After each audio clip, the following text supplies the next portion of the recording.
On Fire, a Harry Potter fanfiction by Harco Potfoy. Once he'd done it once, Harry couldn't stop. All throughout the week, Harry would disappear for hours at a time, go to lunch, and then sneak up to his dorm for his own magically way of wanking, and then returning to dinner exhausted. Then after dinner, he'd do it again. It was intoxicating. He wanted more. Harder, longer, faster, more. This time, he'd chosen to just concentrate on just his cock and balls. He was lying on his back, legs tied together to the two corner posts, arms above his head, bound to the headboard together, wand just out of reach. Fuck. He looked down just as a cane appeared from nowhere to slam into his balls. Arching his neck, he screamed. Fuck, that felt good. He wished he'd charmed a floating mirror like he'd done yesterday so he wouldn't have to crane his head to watch. The cane struck into him 5 times in succession, pulling his head back from any attempt to look. A few moments of respite, and then a blisteringly hot cage encased his organ, hurting, just short of burning it all over. The sensation only lasted seconds before he was surrounded by ice, choking his cry at the burning with a hiss at the cold. He wanted more, and had set it up to get it. Next, a steel rod appeared next to his tip. A hidden hand worked it slowly but mercilessly down his length. Harry had practiced this charm many times before daring to do it when it couldn't be stopped, but it seemed to hurt more than all of them combined, searing his piss-lit till he was tossing in his bonds, begging an unseen power for it. It stopped when it was slid down to the hilt, and everything stopped for a few more minutes. Harry lay pulsing with the pain, his purple balls throbbing from their beating, his dick quivering with his every breath. Harry knew nothing else. Just as it was beginning to ease, as he could recall who he was, an invisible hand crushed his balls in its fierce grip and squashed them cruelly between 2 plates of glass. Craning his head forward, Harry could just watch as they were crushed further and further as the glass plates magically squeezed closer together. The edges of his balls popped out of the side of the plates, and the cane reappeared to chastise them for escaping their prison. As the can landed harshly on his cock, the stylus down his cock throbbed and spun, and a crop appeared to work the tip of Harry's cock. Harry tugged at his bond, overwhelmed by sensation. It was everything. Wait, where was I? Fuck. Okay, there I was. Okay, cut all of that.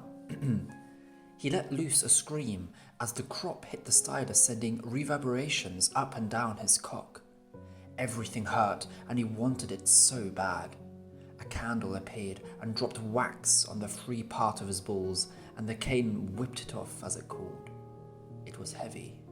It was intense. Harry had felt nothing like it before. He had no arms, no head or mouth or legs, only a cock and 2 balls which were being exquisitely tortured to the limits of possibility. It drove Harry wild and insane. And if he'd had the mind to wonder, Harry would wonder that he could enjoy this, that his cock could be as hard as hell while it was beaten and fucked. The rod was thrusting in and out now, the plates loosening and tightening every second. Harry stopped breathing and saw stars behind his lids. Fuck, he wanted it all. And then finally, desperately, the rod released him, and the plated were gone, and he came to the feel of a crop on his cock and a cane at his balls. It took Harry several minutes to realize his limbs had been released, and several more before he could bring himself to move them. None of what he'd done before had taken him that high. Shaking with it, he reached down to his cock, knowing he needed more. Squeezing it determinedly, he ignored the bolt of pain, knowing it would be pleasure soon enough. A heavy hand worked his tender cock, taking no time to get it hard again. Releasing it, Harry brought his hand back and slapped his cock, moaning at the stab of pain it brought him, and did it again and again. Quickly, wanting more for his abused organs, he opened his drawer and grabbed a very heavy paddle and landed it on the whole region. The angle was awkward, but he could gain enough leverage if he just swung blindly, lying down. He knew he could spell the paddle, but he wanted to do it himself.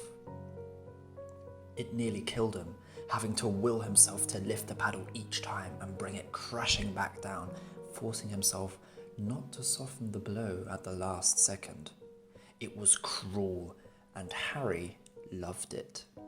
Loved that he was hurting himself till he couldn't speak or even cry out. Next, he grabbed the rod which had turned up on the bed and thrust it down his leaking cock. It harshly inserted. He slapped himself again, moaning more and more. Flipping over, he got to his hands and knees and shoved a dildo into his arse, wanting to be completely filled. He set it to fuck him ruthlessly while he squeezed and twisted his cock some more, occasionally journeying down to work on his balls. All too soon it was too much, and Harry ripped the rod from his cock so he could come again, hand never stopping as he splashed out onto the bed covers. Moaning some more as he pulled the dildo from his arse, Harry lay back and allowed himself to enjoy the throbbing for some time.